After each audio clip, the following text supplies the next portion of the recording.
The rule of short-term memory was not to last, however, as the distractors grew in numbers and power, taking up greater and greater space in the mind. They infected members of the long-term memory family, leading to two fronts on the war against the Distractor King. An older front from outside the wall of the mind and a new front from inside, together with the external distractions of sound notifications and social media. The short-term memory family became overwhelmed as they could not adequately process all this information. Short-term memory split into two factions, the Phonological Loop and the Visual Spatial Sketchpad. Around this time, another figure arrived to sought once again unite all the families of the mind and defeat the Distractor King. That figure came to be known as the Central Executive, who would come to establish a new kingdom called Working Memoros.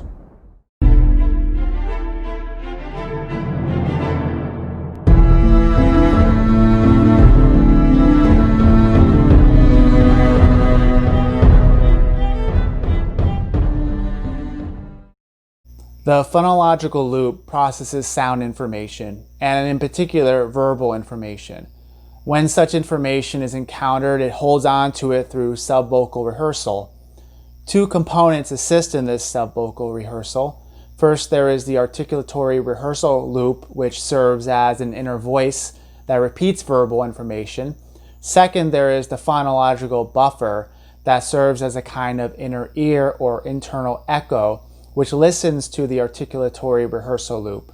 Together, these two components of the phonological loop help to maintain verbal information for short-term usage.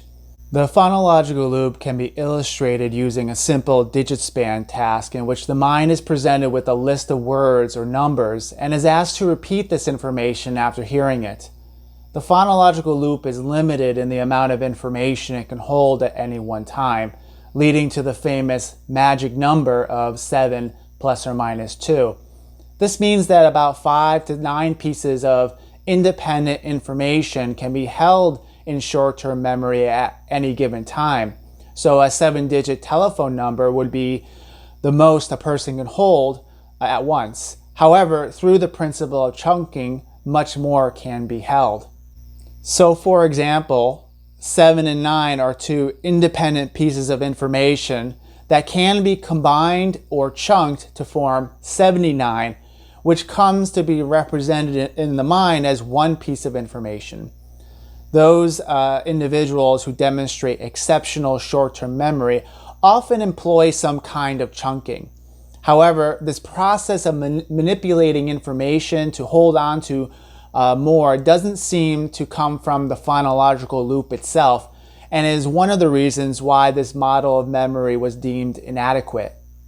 A second kind of short-term memory system is called the Visual Spatial Sketchpad or the Visual Spatial Buffer. As the name suggests, this storage system is responsible for maintaining visual and spatial information, or what has been seen and where it was seen. Without this, it would be difficult to remember what something looks like or where it is. Similar to the phonological loop, this capacity can be demonstrated by presenting the mind with a simple set of geometric objects placed on a sheet of paper.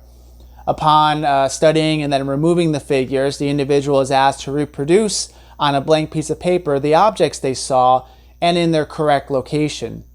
Again, as with the phonological loop, this short-term memory capacity is limited in how much information it can retain at any given moment. The Visual Spatial Sketchpad can be further divided into two components.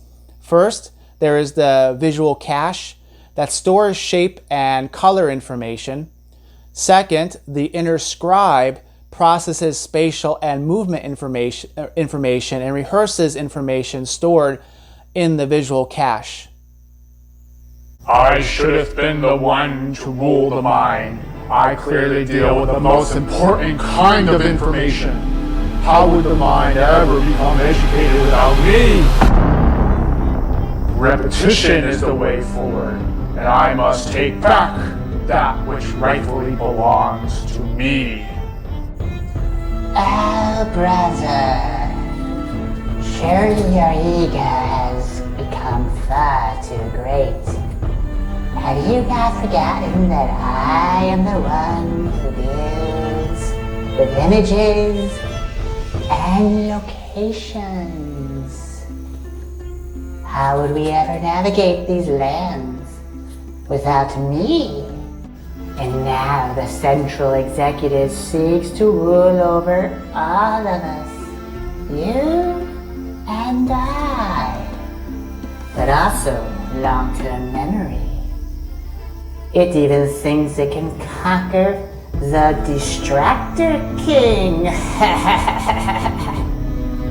The central executive is the centerpiece of the model of working memory that came to replace the modal model.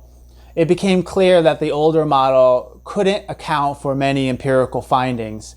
Short-term memory was considered to be a passive storage capacity that received information from sensory memory before passing some of it onto long-term memory. The primary activity of short-term memory was the rehearsal of that information. However, a great deal more is required for this short-term memory capacity to do its job. First, it's clear that more is done with that information temporarily held in the mind than simply repeating it. One can actively manipulate that information, whether through chunking, reorganizing it to perform some mental calculation, or to retain and integrate what you're reading over the course of many sentences. This general ability to manipulate info, called operation span, goes well beyond the simple digispan task that requires straightforward rehearsal, and this represents the working part of working memory. The central executive is the flexible system that oversees these manipulations. However, it does much more than manipulate mental representations.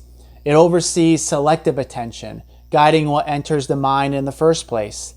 It's responsible for retrieving stored information from long-term memory and connecting it with new incoming information. It oversees the two short-term memory stores, the phonological loop and the visual spatial sketchpad, directing what kinds of information enter them and what they do with that information. Finally, it's responsible for inhibiting or suppressing information and behavioral responses. This includes distracting information coming from the outside environment, as well as distracting information that can automatically arise from the mind, such as painful memories, daydreams, and anxious thoughts. All of this makes the central executive a dominant overseer of many of the other cognitive processes, and is perhaps the most important cognitive ability related to academic and job performance, establishing and maintaining relationships, and successfully managing personal affairs. The central executive is associated with the prefrontal cortex and activates a variety of networks depending upon the specific task it's engaging in. Psychological stress has been found to reduce its performance, as can the use of drugs such as alcohol. Deficits in this ability are proposed to be the central issue in ADHD.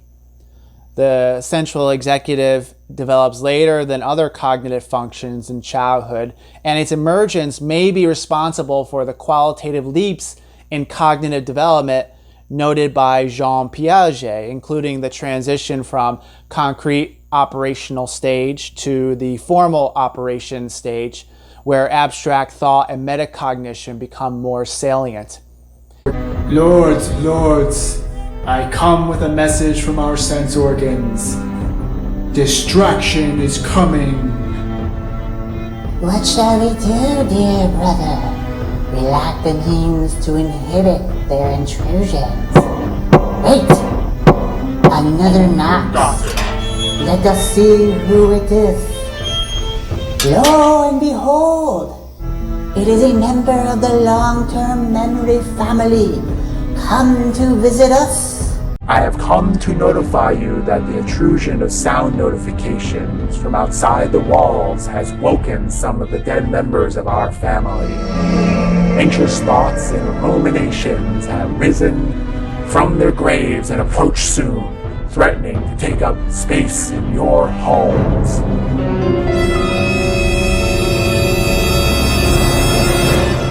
We are not equipped to handle this double attack. Quick! Let us rehearse the information we need to hold on to. It is too late, brother. I am being distracted. No! I'm losing the ability to hold on to info as well.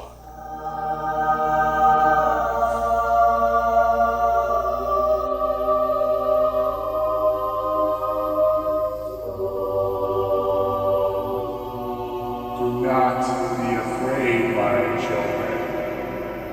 I am the focus that burns against diversions.